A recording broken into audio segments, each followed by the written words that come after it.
Ma Enver Hakim. İşkimizin bir kızık iş vardı dep biray. Enver Hakim işkimiz Ciliz Nayan'ınki bir örük çiçigi faaliyet yütkizdi de jıldı. Asasiyatten çoğula keldi. Faaliyetki badık Enver Hakimga dehşet amrak bir üç mumay vake meyedi.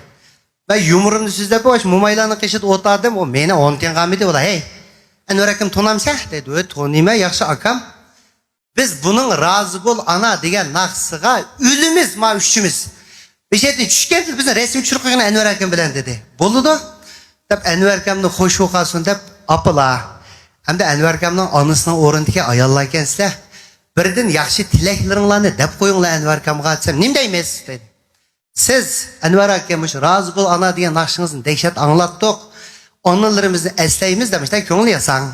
Siz kopup Enver Hakim sizin bir çoğunca atanınızı rahmet den dep işki mumayı ügüt bulup üçüncüsü ügüt ülgüremeyle Enver Hakim'nin naksı tüyep sekinden düştü de üç mumayını ipadım.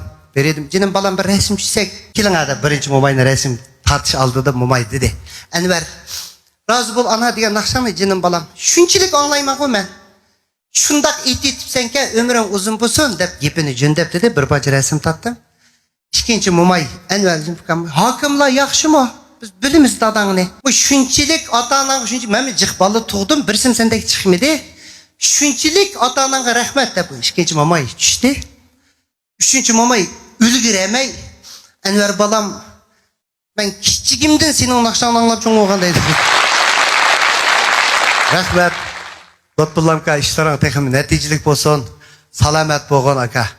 Ben gör ona tapın rahmet. Ma dadam fakat maşallah'ın markasını bilmeydi de. Birileri sorap tudakon balang nimbaşı ayda otudu dese karmaşı ayda otudu deydi ki. Yamacık anıldım bu gepni. Şuna bir gün dada endi saçta sorap kalsa Toyota ayda otudu diyen karmaşın deme em desem makul da bu ügün oldu dadam. Bir ayetkin bir soraptı. Balang nimbaşı ayda otudu deyip ki Toyota'nın kandığı Hwangem mo ya ilki Camry mo dese karısı dikdegen. Şimdi turmuş bekişememizge gerek ko hem de ilki resmiyeti bolmasa mı özün turmuş maşinasida kira qilayotgan bir balla ba. Endi bular ilki sal qichib qilgandan keyin uchurga yedi adam besib uchurga yega adam tushirib mangdi go. İşte bir qichi aydaydigan bala çoğun bir adamni saptı o maşının keyniga. Qarsa nayt chiroy şunda pakiz, şunda chiroylik kostyum kiyimlarni kiygan yosh çoğun adam ke. Ne gapir qo'ymay şunda da degan ki hanzu hozir gapir qo'y debdi chiqay deb mashinaga o'taqizib aynakdan qarab mushu bir xislatlik bir adam emasdi, nimda chiroylik adam deb sal işte bir gumanda menib hanzu hozir gapirib keldik debdi ki yo'lni o'ttirg'il to'xtabdi bu. Necha balam 20 so'm deb kelma deb 50 so'm pulni beribdi. 30 so'mni qaytaray deb mushtali qarsa yo'q deydi ilk adam. Bu nekatda deb pes küçük.